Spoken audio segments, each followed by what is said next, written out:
She didn't know I was in the attic crawl space. The insulation scratched my arms and the air was thick with dust, but I stayed completely still. Below me, just through the floor vent, her voice filtered up like smoke, careless, warm, a tone I hadn't heard directed at me in years. No, no, not him. If I had to do it all over again, I'd never pick him. I settled. The silence that followed hit harder than the words themselves. Even the old wood under me felt like it exhaled. I closed my eyes and held my breath, like somehow that would change what I just heard. This wasn't spying. Not really. I was up there looking for the old Christmas lights because she told me to finally deal with the junk. I didn't expect to hear her downstairs, barefoot on the tile, sipping something expensive and confiding in someone I couldn't see, someone she trusted enough to tell the truth to. He was a mistake I didn't correct in time. My legs went numb. I wasn't angry. That's the part one still can't explain. There was no rage or betrayal, just this deep, sickening quiet. Like the part of me that believed in us had been ripped out and tossed away, and the space where it lived had gone still. She kept talking. About freedom. About how I was too careful with her. About how passion meant more than loyalty. There was laughter, low, intimate. Not the kind you fake. I backed away from the vent, slow and quiet. Each shift of weight on the old boards felt like I was walking on glass. I found myself staring at a forgotten storage bin labeled honeymoon photos. The irony twisted my stomach. That's when I realized I didn't want to confront her. I didn't want to beg or scream or plead for clarity. I just wanted to disappear from her story before she had the satisfaction of rewriting it with someone else. I climbed down the old ladder like a man descending from a fire escape during a war. I walked through the back door barefoot, keys in hand, heart in pieces. I didn't leave a note. I didn't even take my phone. Just my wallet, a hoodie, and the feeling that something sacred had been quietly buried inside that house while I was still living in it. I didn't know where I was going, only that I was never going back. And the worst part? She never called. I ended up in a motel 37 miles out of town. I didn't pick it for any reason other than it had a flickering vacancy sign and the front desk guy didn't ask questions. Room 12 smelled like bleach and old regrets. The carpet was the color of dried rust, and the walls were thin enough that I could hear the TV from the next room playing some late-night game show with fake laughter I couldn't stand. I didn't turn on the light. I didn't even sit down. I just stood there in the dark, holding the room key like it had some weight to it, trying to process what just happened. The vent. Her voice. Those words. I settled. I'd never pick him again. They kept bouncing in my head like a broken record that refused to stop skipping. I kept replaying it, as if maybe I misunderstood. Maybe she said something else. Maybe I imagined it. Maybe I wanted to believe I was worth less, so I'd have an excuse to give up on trying. But no, I heard every word. In the tone. The absence of hesitation. That was real. I didn't sleep. I couldn't. I sat on the edge of the bed around 3 a.m., the neon sign buzzing through the cracked blinds, and pulled out an old receipt from my wallet. It was from a hardware store. I had bought insulation foam, nails, and brackets for the storage room a few months ago, stuff she wanted done, before winter hits. I flipped it over and started scribbling on the back with a pen I found in the drawer. I wrote, "What version of me would you have chosen? The one who didn't fix the sink? The one who worked late to pay off your student loans? Or the one who still believed in your silence?" I tore it up and threw it in the trash. The next morning, I drove to a diner a few blocks away. Still hadn't turned on my phone. I ordered black coffee and stared at the people coming in and out. A father and his teenage daughter laughed about some podcast. A couple sat close together in a booth, holding hands. The kind of stuff I used to think Naomi and I had. Now it felt like a distant memory I had borrowed from someone else. That's when it hit me, she probably hadn't even noticed I was gone. I imagined her waking up late, groggy, stretching across the bed and realizing it was cold beside her. Then, nothing. No panic. No confusion. Maybe even relief. I couldn't help myself. Around 11 a.m., I turned on my phone. One new message. It wasn't from her. It was from my coworker, Franklin. Boss called. "You good?" That was it. Nothing from Naomi. No missed calls. No, "Where are you?" No, "Come home." No, "Let's talk." I sat in that booth, phone face down, as the waitress topped off my coffee. She smiled. Asked if I wanted more cream. I nodded, barely managing a whisper. And in that moment, the tiniest things felt more intimate than anything I'd had in my own house for the last year. A stranger offering me a refill had shown me more concern than the woman I'd given my life to. So I made a decision. I wasn't going back, not even to grab my things. If she didn't notice I was gone, maybe I'd test what else she wouldn't notice missing. Like the truth. Because she thought she was the one holding the story. But she didn't know what I found last winter in the bottom drawer of her studio. A folded letter. Handwritten. And it wasn't addressed to me. It was late December, right before the holidays. Naomi had gone out to a so-called art retreat with a few of her friends. At least, that's what she told me. And I had been trying to be useful, trying to organize the house while she was away. I remember thinking I could surprise her by finally fixing the broken drawer in her upstairs studio. It always stuck when you pulled too hard, and she hated that. I figured she'd appreciate me taking the initiative. Thought maybe it would spark something warm between us again. Instead, that was the night I found it, the letter that never should have existed. It was tucked beneath a stack of old sketch pads, inside the false bottom of the drawer. A pale yellow envelope, worn on the edges, with a small smudge of what looked like dried watercolor across the corner. My first instinct wasn't suspicion. I thought it might have been a letter from her childhood, or something sentimental from her late aunt. But when I opened it, my heart dropped into my stomach. The handwriting was hers. Every loop and line. But the letter wasn't to me. I dreamed of your hands again. I can still feel them. I wish things were different, but we both know I made a choice I can't undo. He's safe. He's kind. But you? You were everything real. There were more lines, intimate ones. Details that weren't vague, not emotional generalities. They were specific. Physical. She wrote about last summer, about a cabin, about a song he played on his guitar while she sat by the window in a red shawl I never saw in our house. And there it was again. He's safe. The same phrase she used on the phone, standing just beneath the attic vent, not knowing I was above her. I didn't confront her when she got home. I placed the letter exactly where I found it. I taped the bottom of the drawer shut, just enough so she wouldn't suspect I had seen anything. I spent the next few months trying to pretend like I hadn't read it. I convinced myself it was old. That maybe it had been written during a rough patch. That maybe he didn't write back. But she never looked at me the same way after that trip. Her affection was mechanical. Her touch came with hesitation. Conversations ended before they began. And now, after hearing her voice through the vent just days ago, speaking about me like I was a misstep, I knew that letter hadn't been some relic from the past. It was still happening. Or at the very least, it had never fully ended. Back in the motel, I stared at the peeling ceiling and thought about all the times I had asked her if everything was okay, only for her to say I was overthinking. The truth is, I wasn't overthinking. I was just too spineless to accept the answers that were already in front of me. I had been a placeholder in my own marriage. The worst part? I still loved her. Despite the silence. Despite the lie. Despite knowing I was someone she would never choose again. I still loved her in the way you love an old home that's falling apart. You remember the warmth it once held, and you keep hoping it will return if you just wait long enough. But love doesn't fix betrayal, and silence doesn't rewrite letters. I knew I couldn't stay in that motel forever. I needed somewhere to breathe, to plan. There was one place I could go where no one would ask questions. My brother, Marcus, lived in an old converted mill house 2 hours north. We hadn't spoken in a while. Things had been tense after he loaned us money and Naomi never thanked him. But if there was one person who might understand, it was him. So I packed up. I drove. And just before I turned onto the highway, I sent Naomi a text. Not a goodbye. Not an explanation. Just 2 words. You knew. Then I turned off my phone again. But as I would soon find out, Marcus had a secret of his own. Marcus lived in a rust-colored building that used to be part of an old textile mill. Now it was half loft, half museum to his odd taste in second-hand furniture and antique clocks. He always joked that he liked living in a place with history, where the walls had seen things.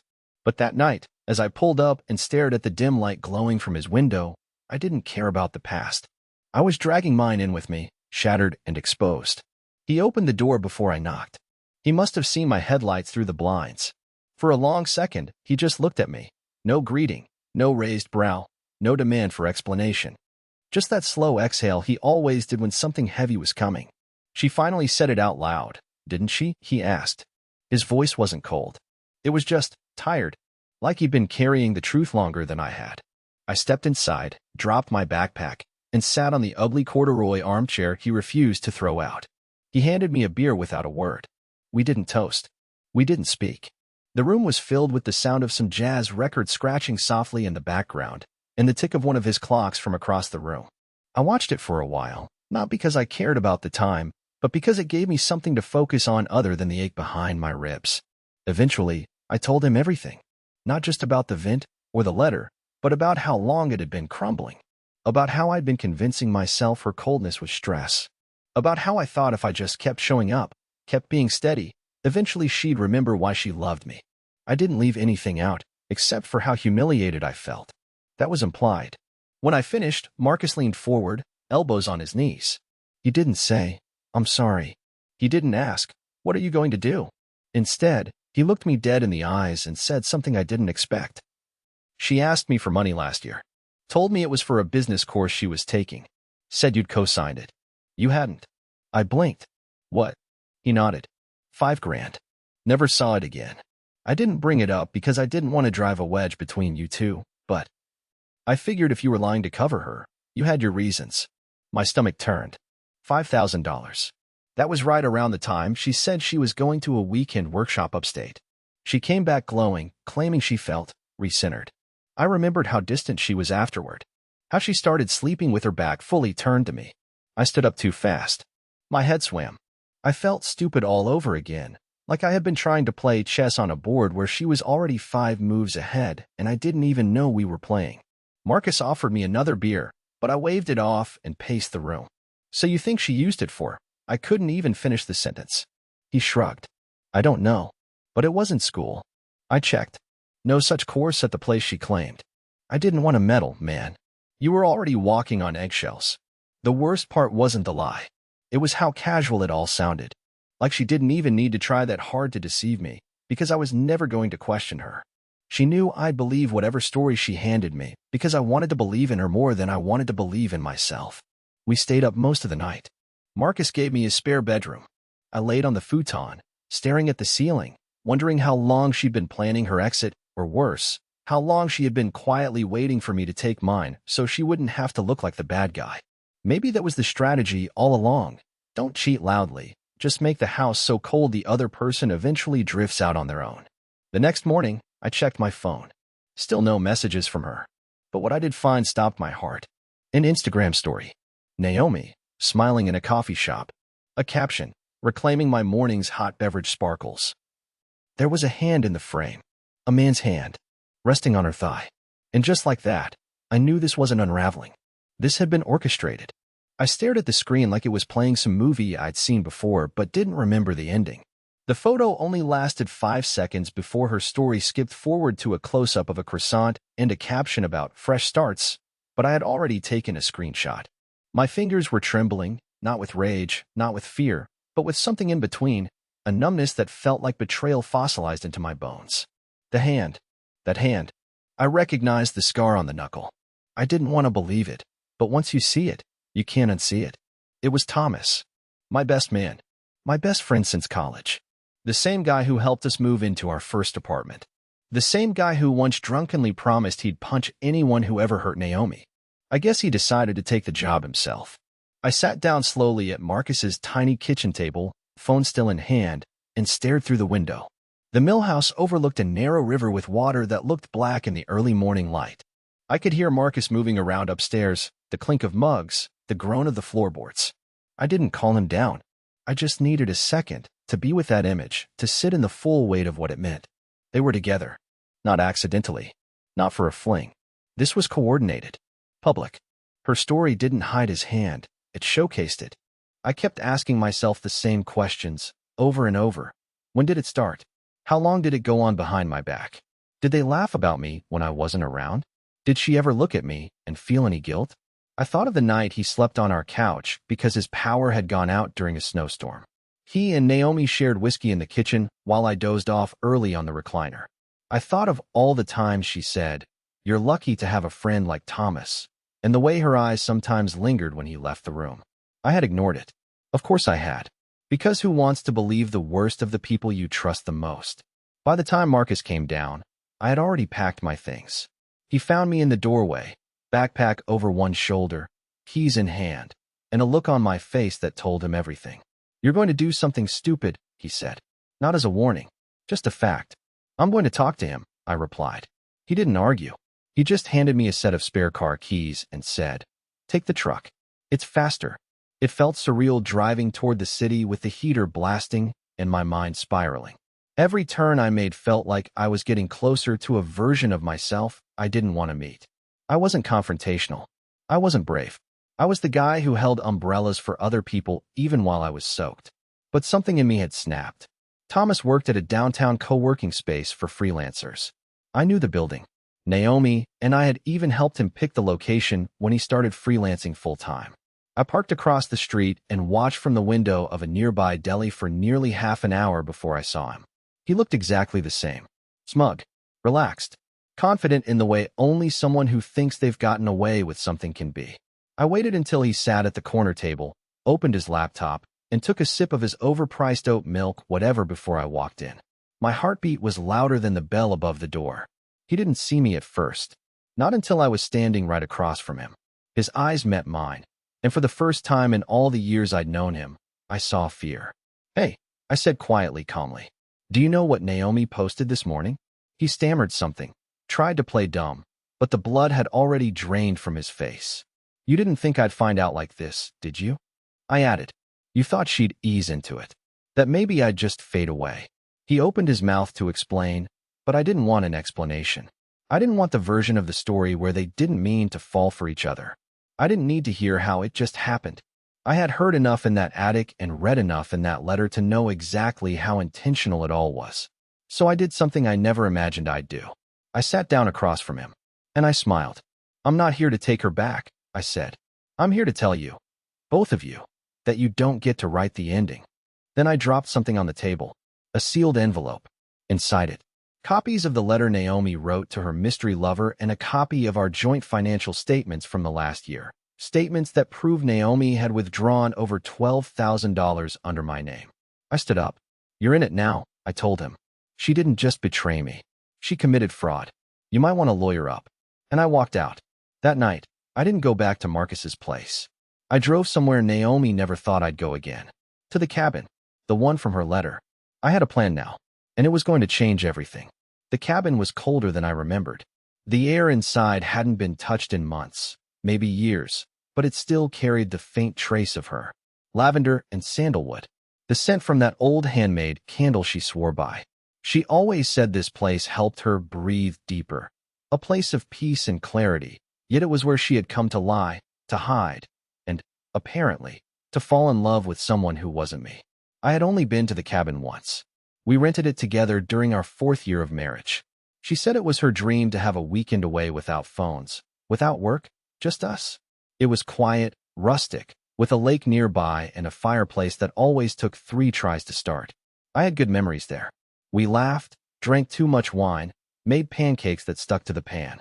I thought it had meant something to her too. Turns out, it meant more to someone else. I found the spare key right where it had always been, under the ceramic frog by the porch railing. The door creaked open like it was reluctant to let me back in. Dust danced in the shafts of light from the window, and the smell of old pine floors filled my chest. I wasn't there to reminisce. I was there to confirm what I already suspected. The drawer in the small writing desk near the window, her favorite writing spot, was locked. She had told me once that she never locked it, that she had nothing worth hiding. I nearly laughed thinking about it now. I picked it open with a broken hairpin from the drawer under the sink. That pin had been hers too.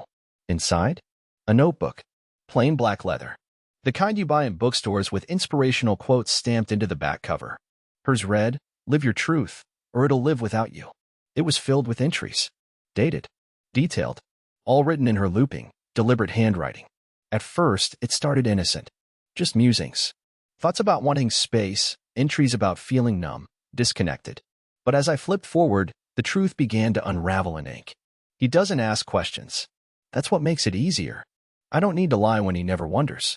I think the part of me that loved him died a long time ago. I just never buried it. Thomas sees me.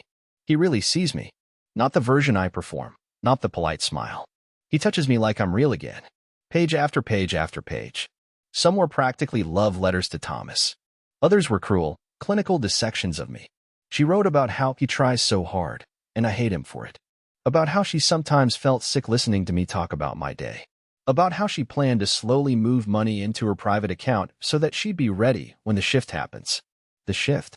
That's what she kept calling it. I had always thought love unraveled slowly. I didn't realize some people cut the threads themselves. But that wasn't even the worst of it. Near the back of the notebook was a folded paper, taped inside. A printed screenshot of a chat log. Her name at the top. Thomas is just beneath it. Naomi. He's still clueless. I left the envelope in the drawer just to see if he'd notice. He never does. We could stage a breakup, play it out over a few months. He'll believe whatever we feed him. Thomas, unless he grows a spine. Naomi, highly unlikely. I read that line at least 5 times. It didn't sting. It gutted. I wanted to scream, but I didn't. I wanted to throw the notebook into the fire, but I didn't. Instead, I placed it back exactly where I found it, closed the drawer, and sat at the table like I was waiting for something. It hit me then. They didn't just lie. They planned to manipulate my grief. They choreographed their exit like a theater production, complete with props, scripts, and cue lines. My pain was a set piece to be used for their clean narrative. They wanted a breakup that looked civil, quiet, controlled. They knew I'd never explode. They counted on me to just fade. But I wasn't going to fade anymore. I left the cabin with one goal, to reclaim my story. I wouldn't scream in public, or post online, or show up to her door in a rage. No, that's what they expected. That's what would let them paint me as unstable or obsessed. Instead, I drove straight to a lawyer. Because fraud wasn't just a word, it was a lever. She took money in my name, lied about debts, shifted funds quietly into an account I had no access to. And with the letters, the screenshots, the notebook, it wasn't just betrayal. It was premeditated deception, legally actionable, especially with the joint accounts. The attorney was calm, calculating. She told me to say nothing to Naomi. Not yet. Not until the paperwork was in motion. And when the moment came, she said Naomi would be the one begging for peace. And for the first time in what felt like years, I believed it. It had been 5 days since I walked away. 5 days of silence from her, and still, not once had Naomi called to ask where I was or why I had vanished without a word. 5 days of strategizing with my attorney, quietly preparing for what we both knew would be a confrontation wrapped in false apologies. I hadn't touched social media.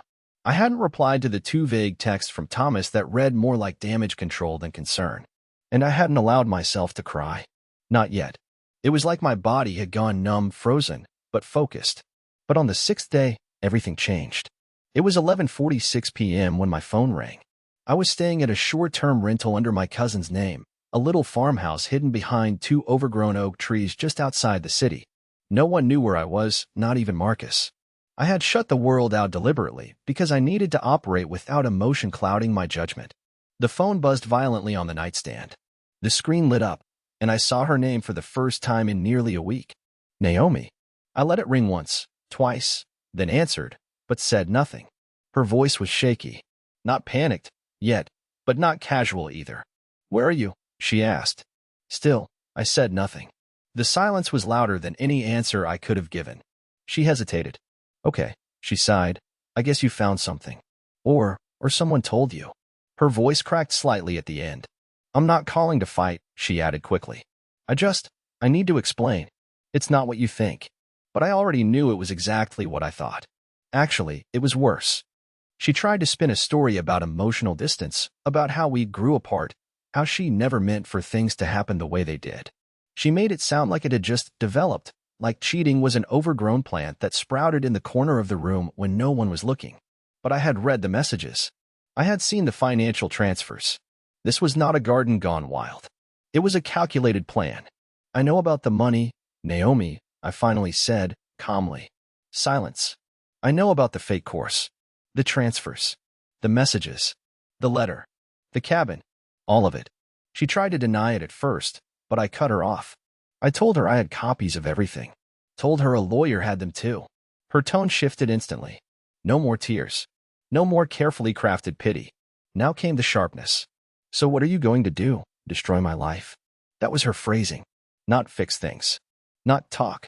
Not make this right. She was already framing herself as the victim. I told her I had no intention of destroying anything. I was simply taking back what belonged to me, freedom, peace, and the financial stability she had tried to gut without blinking.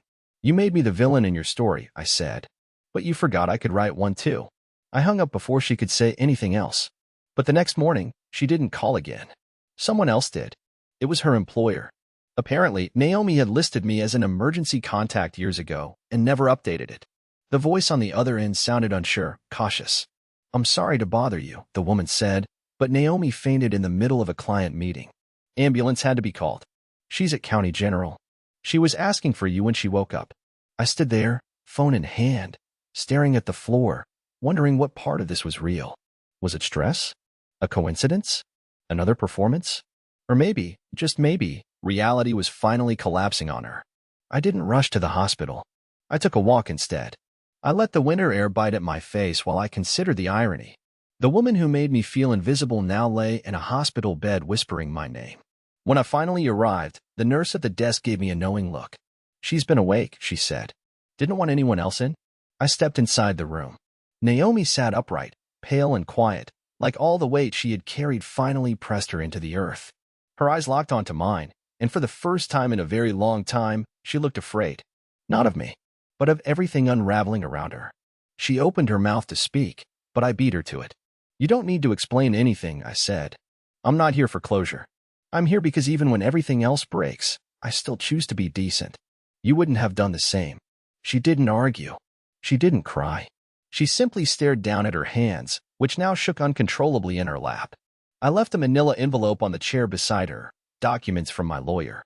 Inside were the formal steps toward financial separation and consequences she hadn't expected. She wouldn't walk out of this clean. And yet, even then, I still didn't hate her. That's the most heartbreaking part. But I didn't love her anymore either. I didn't look back as I walked out of her hospital room. Not because I wanted to punish her, and not because I was cold. I walked away because I had finally learned that not all endings need a grand gesture. Some just need the quiet dignity of letting go. Outside, the winter air felt cleaner than it had in weeks. The chaos I'd carried in my chest for so long had finally begun to settle. For the first time in what felt like years, my breathing was even. I wasn't panicking. I wasn't replaying arguments or overanalyzing words. I was just standing still. And that stillness? It felt like peace. Over the next few weeks, the legal proceedings unfolded like a slow sunrise, difficult, but inevitable. Naomi tried to push back, tried to renegotiate, but the evidence spoke louder than any performance she could give. My lawyer, with quiet precision, ensured the financial losses would be repaid, and Naomi's manipulation wouldn't go unanswered. I didn't drag her name through the mud. I didn't post revenge or burn bridges. I let the truth do its work. As for Thomas, he disappeared from both our lives not long after the documents were served. Whether he left out of guilt or self-preservation, I didn't care. Their story wasn't mine to follow anymore. I spent the next 3 months rebuilding not just my life, but my sense of self. I moved into a small apartment above a bookstore run by an older couple who loved jazz and never asked intrusive questions. I started walking again, every morning, with no headphones, just the sound of my footsteps and the wind through the trees. I went to therapy, reluctantly at first, but eventually with purpose. I needed to understand why I'd stayed so long, why I accepted less, why I let myself be unseen. And slowly, I began to forgive not just her, but myself. I didn't see love coming again, but it did. Her name was Clara. We met at the bookstore, oddly enough, while we both reached for the same worn copy of A Man Called Ove. She smiled, said, "You can have it." And I said, "Not a chance." We laughed, and the conversation didn't end. Coffee turned into long talks into quiet walks. No fireworks, no sweeping declarations, just something gentle, honest, and warm. She didn't try to fix me. She didn't ask me to be more than I was. And that was everything. One evening, as we sat on a park bench watching the sun sink into the horizon, Clara turned to me and asked, "Would you choose your old life again, if you could go back?" I didn't even have to think. "No," I said, because I finally chose myself. And for the first time in a very long time, I meant it.